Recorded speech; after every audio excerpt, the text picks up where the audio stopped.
We are super excited today because we have two of our coaches that are here that we wanted to just reintroduce y'all to, let y'all hear a little bit about their stories, what kind of clients they work with, and just give y'all the opportunity to be able to ask them any questions. Y'all are always seeing me, Sherry, and Allie, but we have 10 other coaches behind the scenes that are answering questions in the paid group. Chelsea and Sandra actually host our co-working call in the paid group as well.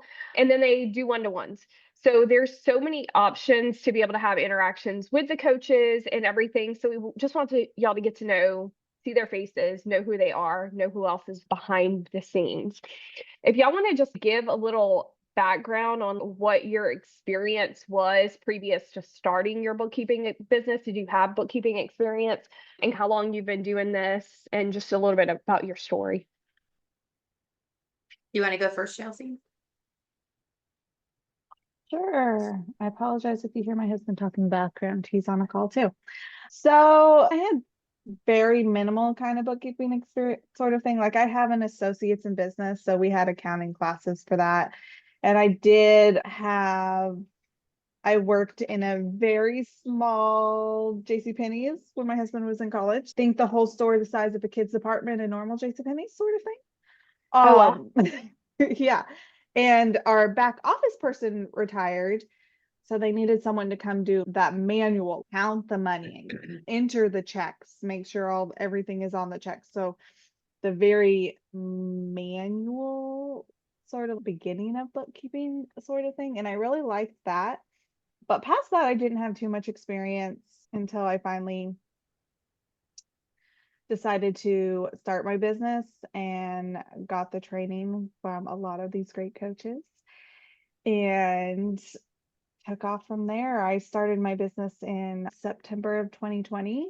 I was doing home daycare at the same time. So I had, between my kids and the daycare kids, I had 5 kids.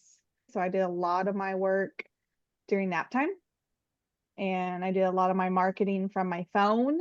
If I could sit there while they were playing and do it on my phone, that was my sort of thing. And any calls or anything I did during nap time, all the work during nap time so I opened my business September of 2020. And by I think April of 21 is when I stopped doing babysitting. So then I just had my kids at home, and I was making well over what I was making with babysitting by that time with just my bookkeeping. But that was my birthday gift because April's my birthday. So it was my birthday gift to stop babysitting because babysitting made me stuck at home.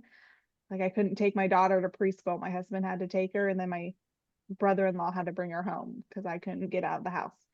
So very long hours with not much pay. I make at least 4 times that much That's myself awesome. right now, and I have 2 employees that I also pay. But yeah, I think that sounds about what my timeline was. Like I opened September 2020. I didn't get a very many clients before January. I had one client that paid all my expenses sort of thing. But then once January hit, I like Everybody came looking exploded. at Yeah, tax I like time. exploded that first year. I want to say if I go back and compare my numbers between that first year, and I was like 200% more or something like. Yeah, I remember you signed a ton of clients at one time um that year. And I mean, you had a few waves of signing a bunch of clients because Yeah. you've done some promotions around like the time of opening your business and things like Yeah. that happen to you, and that's brought in tons of Yeah, like I an usually influx do of. some kind of like promo sort of thing for my anniversary, which happens to fall a good time for extension taxes being September. And then I always do a promo for my birthday in April, which is also Tax end of time. tax time, but they just happen to fall in good times. So those are when I do my 2 promos for the year. But Perfect. did I miss anything? I think that was the biggest things, obviously, with what when you started in your timeline, now is the time if you want to get started to start and to start promoting, obviously, because of the timeline with tax season coming up and getting your name out there and all the things. So you did Yeah. a lot. How did you grow your business? Mostly social media, correct? Yes. I would talk to anyone. I did a lot of even coffee chats virtually during nap time. Like I talked to anyone who would let me talk to me, sort of thing, because then they could tell other people about me too. But yeah, I did most of my growth through social media, mostly Facebook, where I joined groups, I joined networking groups. And the key with that one is finding ones that aren't spammy, ones that are networking groups. Unfortunately, you don't always know that till you're inside the group. And then I friended people and I chatted to them on Messenger, but I was also very careful not to be too salesy because everyone will just shut you out if you're too salesy. So I would just talk about whatever and then let them know I was a bookkeeper if they needed me. And sometimes they need me, sometimes they don't. Sometimes they knew someone who did. I got at least one or two clients where like they didn't need me, but they knew someone, or they didn't need me, but their wife needed me.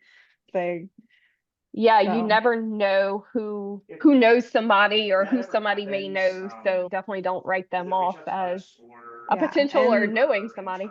And the more people that know you, everyone wants to help when someone, do you know an accountant? Do you know a bookkeeper? And they want to be able to tag someone.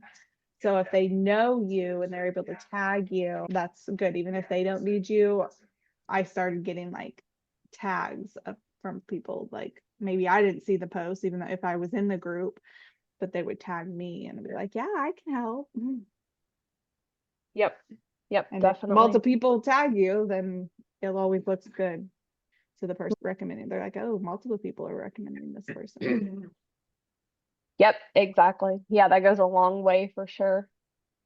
Does anybody have any specific questions for Chelsea?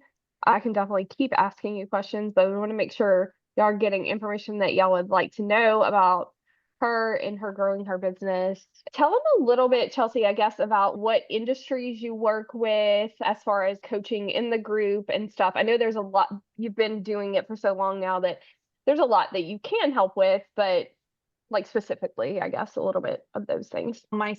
I call it my specialty, not my niche, because I'll help a lot of different industries, but my specialty is in real estate and real estate investors. Real estate investors definitely have some nuances to needing to know to do with their books. So probably about half my clients are real estate people, and I've got all the different kinds. I've got flippers, I've got short-term or long-term rentals.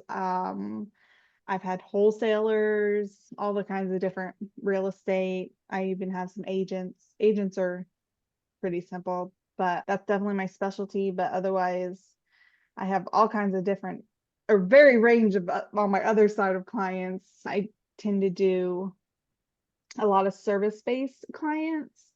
So I have an editor. She edited like resumes and all this sort of thing. She was my littlest client. She's actually on maternity leave right now, so I'm not even doing her books because nothing's happening.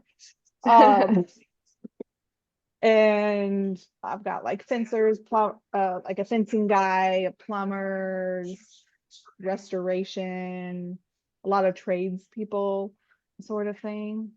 But yeah, real estate's definitely my specialty to help with. I've even done a webinar about it for us before. Yep.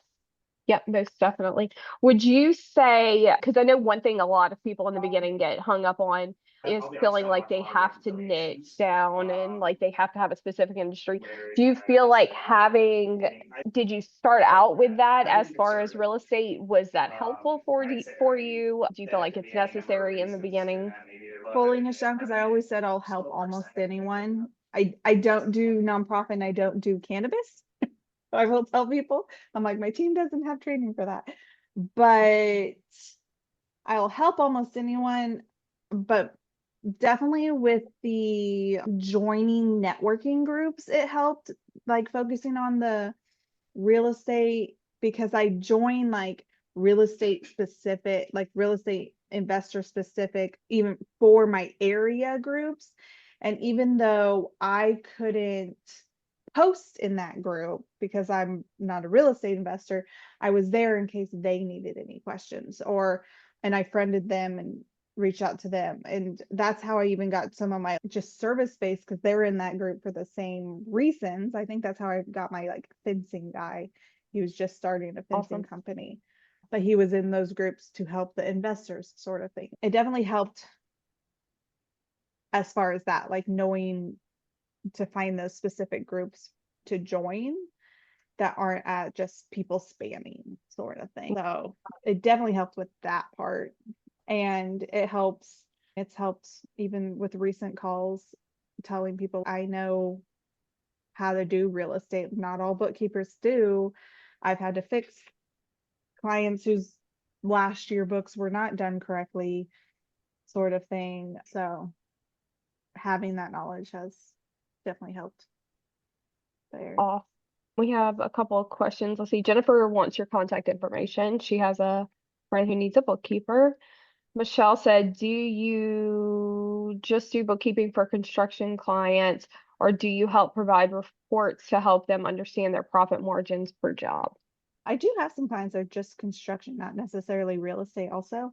I'm more on the route of just doing the straight bookkeeping. I don't do any of the much of the higher level stuff, but I will jump on calls and help them make sure they understand their reports, or if they need or know how to pull a different report if they need it. I'm very big on helping them, educating them and helping them understand things. Like especially I've gotten quite a few like random new book businesses at times.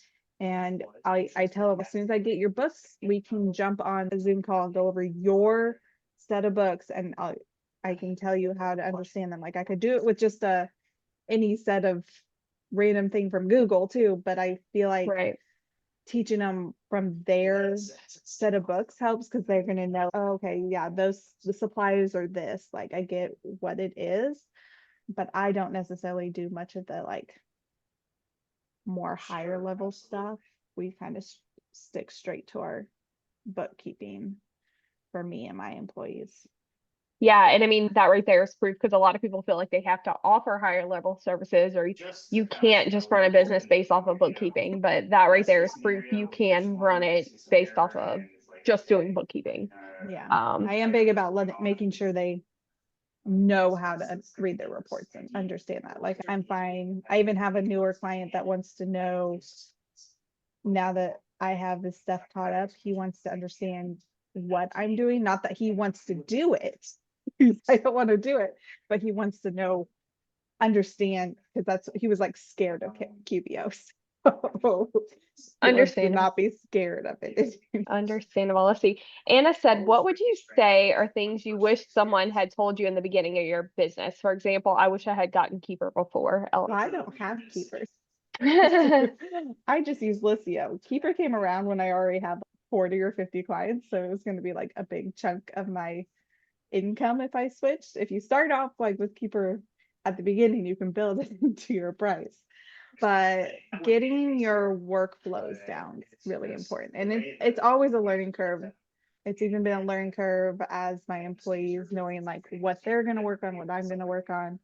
But I'm very big on, we touch certain clients on Mondays, we touch certain clients on Tuesdays.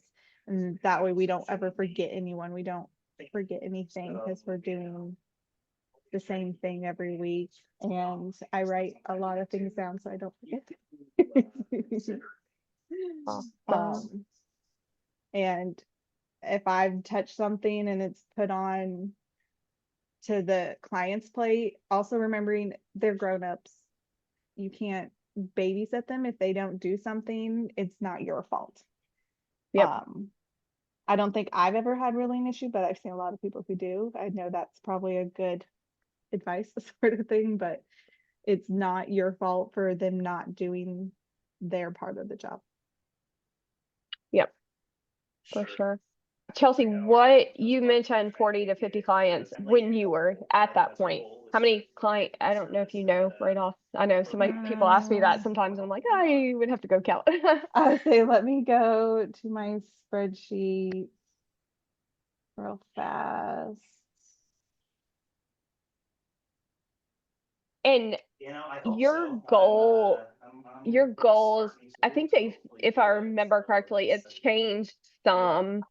Like you didn't specifically go in thinking you were gonna you were growing a firm specifically. It was more just you were trying to replace some income and do something Yeah. for yourself. And then now you have Yeah, employees and my employees are my sister and brother-in-law who now live with me. So oh we're all wow. in one house. Yeah, they just moved into our basement. Not Oh, because they awesome. couldn't afford somewhere, it's a whole different situation. Yeah, But they're saving up to buy a house. But so awesome. yeah, they my sister called one day and was like, "Do you need help?" I'm like, "Yeah, I've got to that point to need it." I think I had outsourced like some cleanups or something at that point, not day-to-day stuff. But yeah, I was just making it so we had I didn't have to babysit anymore because I didn't like it and make more than what I was babysitting because you don't make much for babysitting. Yeah. I have around 51 clients, something like, or about, I have a lot of clients that have multiple businesses. So it's somewhere around I there. yeah. By the No, way. I get that. Let's see. Anna asked how many years you've been in business and how long did it take to get to 40? I've been in business since September 2020, so 4 years now. How long did it take me to get to 40? I want to say probably a couple years at least. The last year and a half or 2 years, I've been very much, I get a new client or two and I lose a new client or two. I've had a lot of clients have to close their doors or they've just gotten smaller and can't afford me any just with the economy. I take a lot of the little guys, so that's happened to me a lot recently. But I want to say I went from in 2021 having just that one client to probably having 20 by the end of that year. Because I had a big growth in 2021 and then but in 2023, 2024, it's been a lot, very much like I get when I don't know what it's something with the economy, but and I'm and gonna tell you, 95% of the time it's not my fault. we've been talking about that because I've been hearing a lot of people say, and we're at that same point. Like you came in an election, you started your business in an election year. So I started in 2019, but it was COVID and all the things. So it's hard to judge, did it Yeah, affect my business any or whatever? But like looking back now, you can see this year in an election year, it did affect a lot of businesses. And that's all I kept hearing and hearing a lot of people say, okay, once the election's over with, people are going to be ready to spend money again. But almost like hearing you say 2021, your business blew up, it almost sounds like that may be 100% it true really because that's did what blow up happened, that you know? year. And I had 34 clients by the end of 2021, and I went into 2021 with one. Wow, that's So awesome. yeah, I have different tabs on my like spreadsheet that I make sure payments actually go through. Awesome. Cynthia asks, how do you sell or value yourself? I keep losing at that base. How do you sell or value yourself? I mean, I let them know that I know a big thing I stress in my BNI group when I do speeches, do my presentations is bookkeeping is not their money making activity. If they're taking hours to do bookkeeping, that's hours they're not making money or they're not spending time with their family. One of those two sort of thing. And doing hiring a bookkeeper like us, it's going to be so much cheaper than hiring someone part-time or full-time just to do that in the business sort of thing. The big stress point I did with my last presentation with BNI is your bookkeeping's not your money making. I even told them I know bookkeepers who outsource their own books because that's not their money. They know how to do it. I'm not one of those people. I do my books whenever I get frustrated with someone else's books. Right. Cynthia, we could definitely talk to you like in a lot of detail about that if you were interested as it's like one-to-ones or whatever, if you have some examples and try to see pinpoint where exactly you feel like you're losing them, but definitely circle back to whatever their pain points are and stuff. But if you have some examples or want to get some examples, like we could definitely go into some more detail. Maybe that's a good podcast topic, even, Allie. Let's see. Anna said, how do you juggle doing the work with all those clients? So I do have 2 employees. They do a lot of the day-to-day stuff, but the way we structure it, and even the way I structured it when I was doing a lot of the day-to-day stuff, is we set certain clients for every day. So we have certain clients that are Monday to people, certain clients that are Tuesday people. And sometimes when I'm like talking to people, we do figure out like what day's the best for them. Oh, I'm in the office on Wednesdays. Okay, we'll make you a Tuesday person so that we can ask you any questions and you can answer them when you're in the office Wednesday. And I do tell them, like, if there's a holiday or something, you're going to get squished. You're still going to get touched. But that way, like, we're not bombarding it. All of them we have to touch everyone every day. We have a group of people. These are our daily people. We have to update coding their transactions for the week that day. When we're doing reconciling, then we do either that day, or we also have a makeup day on Fridays. So we have all our clients we touch Monday through Thursday, and then makeup day Friday. If we're reconciling, we might reconcile them all on Friday. Just depends how the week has gone, sort of thing. But that has helped our workflow a lot, that we have people for certain days, and it helps like when your work is done. Like, I think my sister and brother-in-law, I think they got their Thursday people done pretty quick because they've already gone to the grocery store today too. So That's awesome. Yep. but yeah, that's how. Awesome. And then Anna said, and Chelsea and Sandra may be able to answer this because I know Sandra, you do BNIs as well. How do you prepare for BNI? I know nothing about them and just connect it with someone who's part of one and invited me to join. Your day-to-day BNI, you're not going to be doing more than a 30-second, hi, this is my business. If you have a specific one for a type of business or type of thing you want, they'll go through everyone. You'll see how it's done before they'll have a visitor do it. And as far as like a presentation, they're not going to ask you to do like a 10-minute presentation until you've joined. And that's part of they train you. No, I get They it. train you on how to do presentations. They train you all about BNI, and by the time you get through the mentoring BNI program, you've seen quite a few presentations, so you know what your particular group's kind of expecting for a presentation, because every group might Gotcha. be a little bit different. And my BNI even goes through phases where we'll get very detailed. This is what we offer presentations, and then we'll get into fun game presentations. Like, we go in phases things. So you have anything to add, Sandra, to that? Yes, Sandra, I don't know if you have anything you want to add to that, and we can go ahead and get you to do like a little intro on yourself as well. But if you want to touch on that first, I don't know if there's anything else, or if Chelsea. I'll touch on that after, because Perfect. I Okay. Nope. have a lot to say about BNI. Okay, awesome. All right, tell us a little bit about your background and how long you've been in business and your story.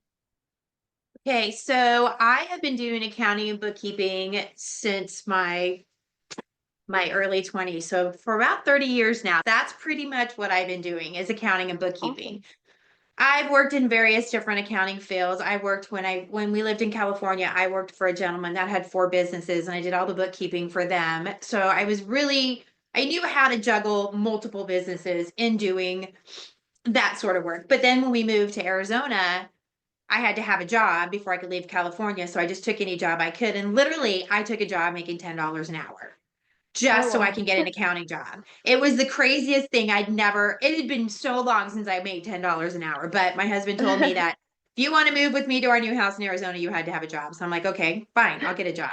Then we lost my husband a month later, and I'm like making this $10 an hour. And I'm like, how on earth am I going to pay the mortgage on my house? How am I going to just live? So I had to come up with another plan. So I went to work for another company, and I absolutely hated it. I worked in their accounting. I was their accounts receivable clerk, and it was just miserable. But I stayed for 2 years, got some more exposure, and then I was like, I just can't do this anymore. So I quit and decided I was going to change career fields completely, and I became a flight attendant. So I was a flight attendant for a year, and that was like the most incredible job, but I never saw my family. I was always gone. So, okay, I can't do this. So I went back to that miserable company and I was there a year. And then the kids were like, you need to do something different. You're just not happy. And I came across something to start your bookkeeping business. And I figured I couldn't do it. Then one day I decided I could do it and I did it. And then that's when I met Megan and that's when I met Chelsea. And that's a whole nother kind of thing. But I started my business in March of 2021 and I quit my job in June of 2021.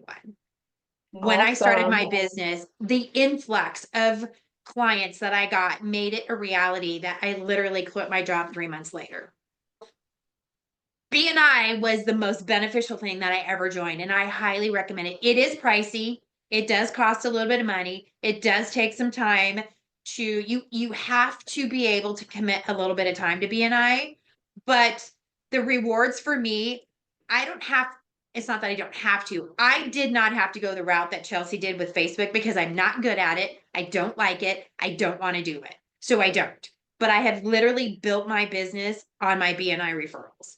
And I just bought my brand new house this year because of my business. If it wouldn't have been for my business, I wouldn't have been able to buy my house. I've always dreamed of buying a brand new build house, and that was one of my things. So I was able to accomplish that this year. And my other dream was I wanted to be in Europe every 6 months. I'm in Europe sometimes 3 times a year. And this last year, I went to Europe and I was there for 4 weeks. I barely worked while I was there. Intermittently, because I have payroll to run for some clients, but my workload was I passed it off to other people. So it was extremely cool. So I've pretty much met my goals in my business, but I've done it through BNI. I only have 23 clients. I just counted them while Chelsea was doing hers, but I have a lot of high dollar clients. I have two that are very high and they pretty much pay my mortgage and then some and fund my travel. I have two part-time employees. They only work 2 to 3 hours a week, 5 days a week. And then I have one daughter that takes care of one client because that's her baby. And then I have another daughter that works for me. She helps me do special projects. I'm doing a special project for a client right now where we're pretty much redoing all of 2024 because they wanted a brand new QuickBooks. So we're like, okay. So they paid a lot of money for me to do this, but we're transferring everything from their old QuickBooks into a new QuickBooks and making it all nice and pretty again. Not really sure why he wanted to do this, but that's not for me to decide. You're going to pay me. I'm going to do it. Exactly. If you want to pay me to do it, I'll do it. Okay, you want to pay me what? 5 figures to do this? Okay, not mine. I do have a lot of little clients. I don't have a niche because to me, and a lot of people feel differently, it's boring. I like variety. I want to work on a bunch of different people's stuff. It's a challenge for me to be able to work on numerous people's stuff of different industries. The one big client that we're redoing is QuickBooks. He is a entertainment person and he provides acts on cruise ships, Princess, Norwegian, Carnival, all of those. So if you go on a Carnival cruise, one of those acts could be one of my clients. Then he does land acts where he does venues and stuff. So we deal in euros, fun. British pounds, sterlings, US dollars. We do all of that. And then I have the plumbers and the HVAC guys, and I have a car collision company. They have 4 clients or 4 locations. And it seems like my clients are building businesses, so we keep building more for them. One client, we're starting her 5th business. Another client, I'm doing a 2nd business for him. So that's how my clients are building. I have the same clients, they're just adding on more and more businesses. But so yeah, that's the way I've built my business. And I've never really wanted a whole lot of clients. I just wanted to be able to set my own schedule and not have to set an alarm and not work for awful people who just want more and more, but they pay you less and less while they're making more and more. Kind of got over Right. that really quick, especially here in Arizona. That just seems to be the trend. But Oh no. so it's been very profitable and very well. And I absolutely love what I do. I've been doing it forever. Yeah, totally life changing. I love watching your pictures and everything of all your trips all over and everything. So It's so fun. much fun.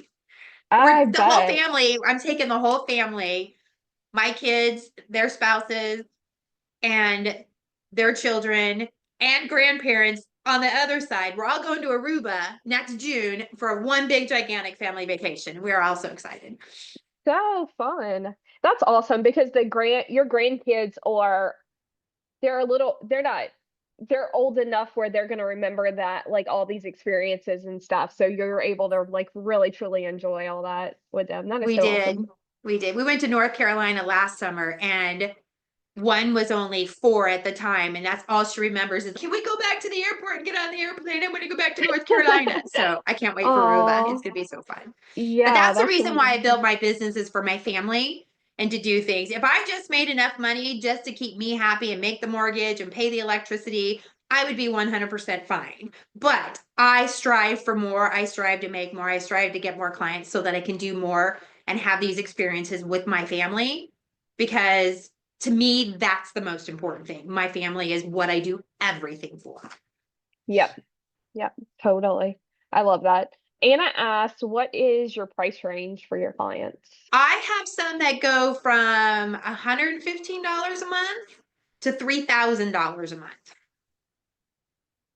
So if they Awesome. trickle in between there, most of them are at the higher end. I do quarterly clients. A lot of people don't like quarterly clients, but I feel that every person or business or whatever needs bookkeeping in some way or form, but sometimes they just don't need that every single month.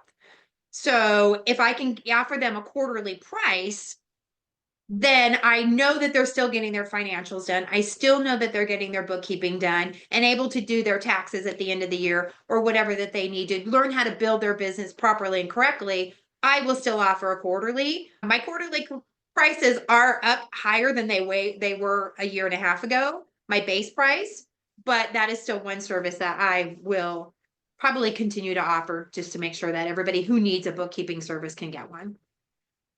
Yep. Awesome. I love that. And Brandy asked, she said she was coming in late. Could somebody explain what BNI is? Chelsea told her it's global networking group with chapters everywhere. I don't know if you want to go into maybe a little bit more detail on So that, Sandra. it's Business Networking International, and it is nationwide. And I even think I get emails from people in other countries. I think it is It's global. It's like global. Yeah, everywhere. it's Oh, everywhere. We awesome. Yeah, so we meet one day a week, and we have a board. You're elected by we elect a president, or we put names in a hat and they choose who they want. Last year I was secretary treasurer, and this year we split the secretary treasurer up, and I'm treasurer still, but we have another secretary.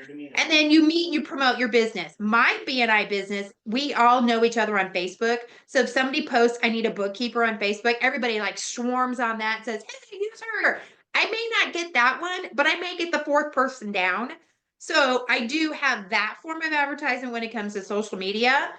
But so basically, I don't need the business right now through BNI. I tell everybody I'm not looking for anybody else this year, but maybe the beginning of the year we'll start taking on new clients. But please keep putting my name out there. But I go to be around like-minded people. These people I go around, they're all with the same goal. They want to build their business.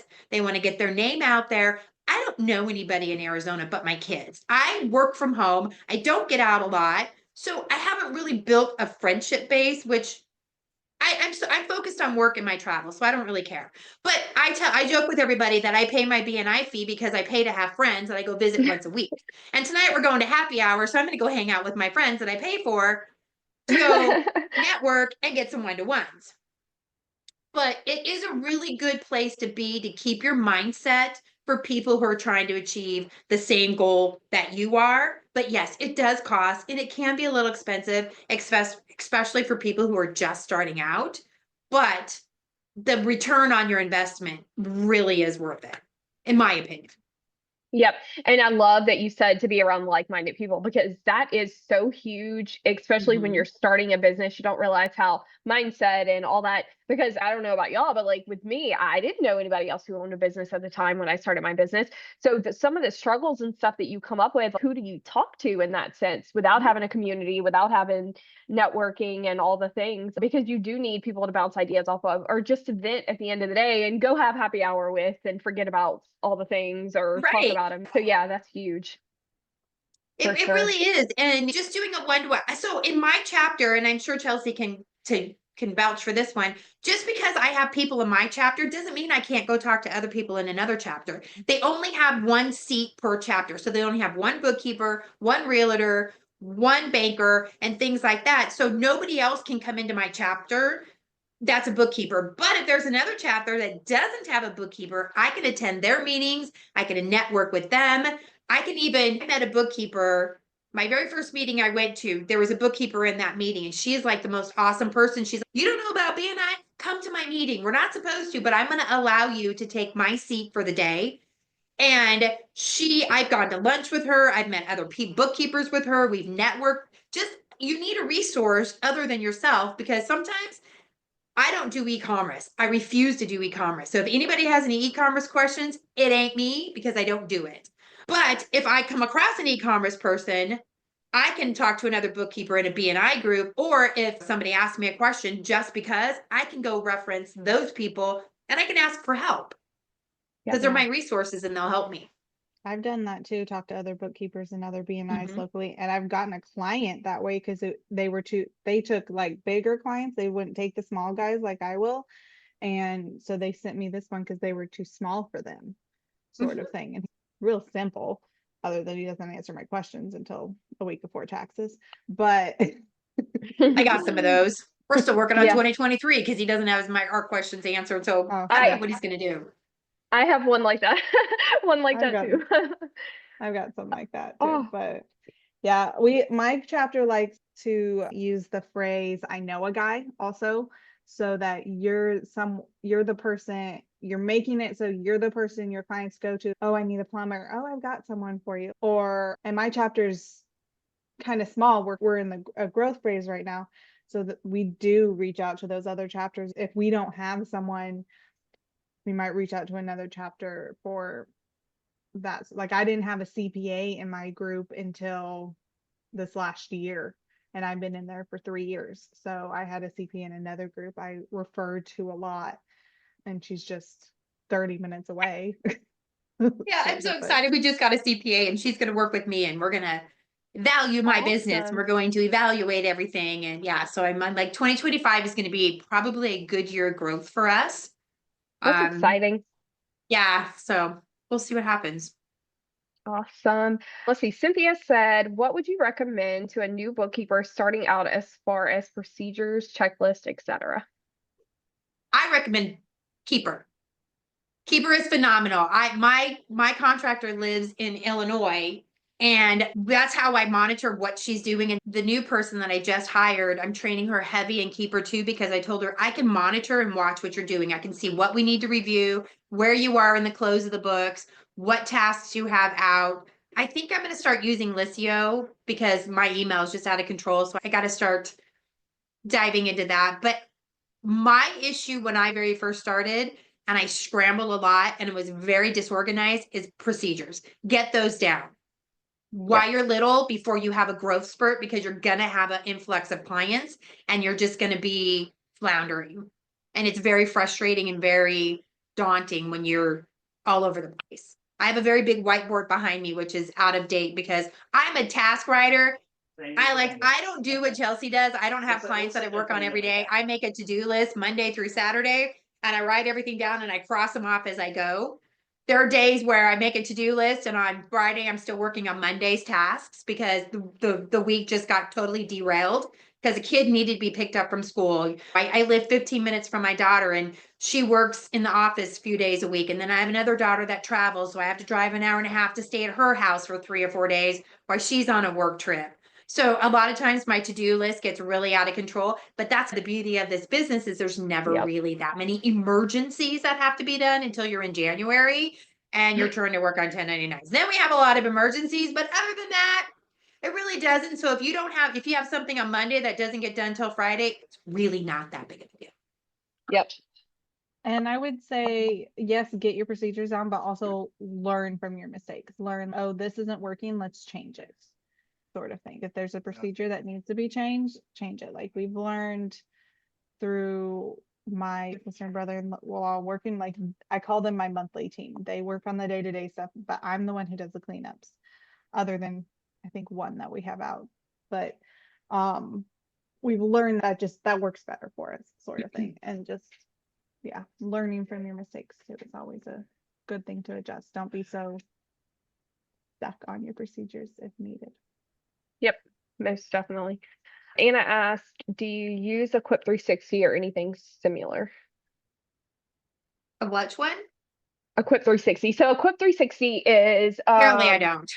yeah, a Quip 360 is what we use for the coaching business, and a lot of people have been switching over that for that with bookkeeping, but it's more of like email marketing, that type of thing. So I don't think I don't think either one of you do a I've ton not of the ever email done marketing any type. email marketing. Yeah. I haven't had Uh, to. There may be a day when I need to use some other different form of marketing, but right now I don't. I use the don't fix what's very not much broke. the mindset of if I don't like that kind of marketing, other people don't like that kind of marketing.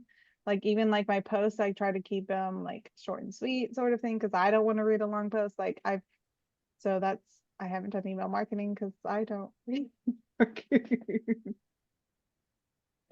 Totally. And then she asked, how many employees or contractors do you have? I I have two have two employees and one contractors. contract. Yeah, I have two. I pay one via W-2 and I pay one via 1099. They both work 2 to 3 hours a day, about 15 hours a week. And then I have the one daughter who just does one client. So depends on how long it takes her. And I think she's a W-2. And then I have another daughter that works for me that does special clients. And she's probably been working with this project we have going. She's probably working 4 or 5 hours a day. So about 20, maybe 20 hours a week trying to get this one done. And then she'll slack off for a while. But consistently I have two, which I'm hoping to. I like the part-time ones because they're easier. Because if this isn't like an ebb and flow business, it's not, I don't feel like everything's always consistent. You can gain Yep. a client, lose a client, gain a client. I've been very fortunate that my retention has been very well. I've only lost a couple and due to businesses going out of business, or I really wanted them to go. So I encouraged them to go because That it happens just sometimes. wasn't working. They get to a point where they just don't listen to you anymore. Like one of my BNI guys, I'm trying to figure out how to get rid of him because I don't like not having 2023 done, but he literally will not answer our questions. And I'm Facebook friends with him because he's my BNI group. He's always at Disneyland. I'm like, can't you have your wife drive to Disneyland and you answer our questions? Something, anything? No. Help me a little. But yeah, but my retention has been pretty good so far. Awesome.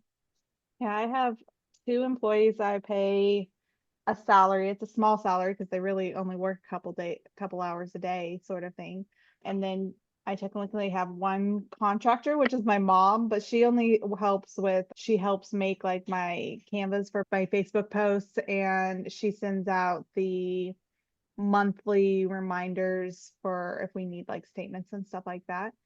So she only does like things like once, twice a month sort of thing. So she's still a contractor, but my other two I have on a salary and they also know, but they're at that same time that's a salary, they know if we grow with clients, their salary grows too. So Awesome. they used to be contractors, but then they wanted to switch to salary. So that's what we did. Good deal. Awesome. So we're going to start wrapping up. If anybody else has any other questions, definitely drop them in the chat. Both of you, what would be, if somebody is like on the fence about starting their business, any suggestions, thoughts around that for them? Anything, last minute things y'all want to add? I say just do it. I was on the That's it. fence for probably a year. And if I'd have done it a year, I would have been much, much happier. So just do it. Yeah, just do it and know that you have our support here in a ton of different ways of needing it too. Like we have just the one-on-ones you could buy, or you have the monthly program that we have different levels of the monthly program too. So Utilize the just do calls it. too, the Monday and the Thursdays. Utilize the calls because we're there to answer questions, even just to talk, even just if you need to just talk. It's like the water cooler at an office. Yeah. We get to know each other on a personal level. We talk about life. We talk about families. We talk about our day. If we had there's times that I feel like I'm in a slump and I'm like, oh my gosh. So I'll just text Megan, I'm just having a bad day. I'm just in a lull. I'm just like stuck. Just things like that. Yeah, It's been a and I long mean, time since I've had to do that though. yeah, it has. But it's saying that we've been in, all three of us have been in our business for several years now, and we still go to each other for things because it's so helpful to have somebody else who can relate and understand and has been there or And I use understands that. the situations. I use that as a selling point for clients too. I'm like, I'm in a Definitely. group that if I don't know something, I have all these other bookkeepers that can answer something. So I even use that as a selling point with my potential I people. have a client that does flips and that she's wanting to add that to our list of things that she has us doing. And I've never done flips. So I'm texting Chelsea, how do I do flips? Yep. You never know because there's always like an end. Yes, Allie, I read that and said what it said. There's always an industry that maybe you've never worked with or a situation that comes up that you've never came across. We don't know everything. We really don't. Exactly. But we have someone who may know what we don't. Yep. Yep. Yep, most definitely. All right. So if y'all are interested in joining us, we have our doors open right now for our Premier program. Now's the time to get in on all of that. If you want to hop on a call and chat more about it, we can definitely do that. We have our calendar open for sales calls. Or if you just want to join us, the Premier program has unlimited one-to-ones. You get access to the co-working calls that Chelsea and Sandra were just chatting about. You get access to the paid Facebook group where you will see all the coaches in there answering questions, and we have a CPA in there as well. We also have Voxer access to me, Sherry, and Allie, where you get to ask any questions in there that you might have and need an answer. Maybe you don't need a one-to-one for, and then you get access to our course to be able to, from start to finish, start and run a successful bookkeeping business. Feel free to post, comment if y'all have questions. All right. Y'all have an awesome week, and we look forward to seeing y'all next week. Thank y'all so much, Chelsea and Sandra, for coming today. We appreciate it. Bye. Bye, guys.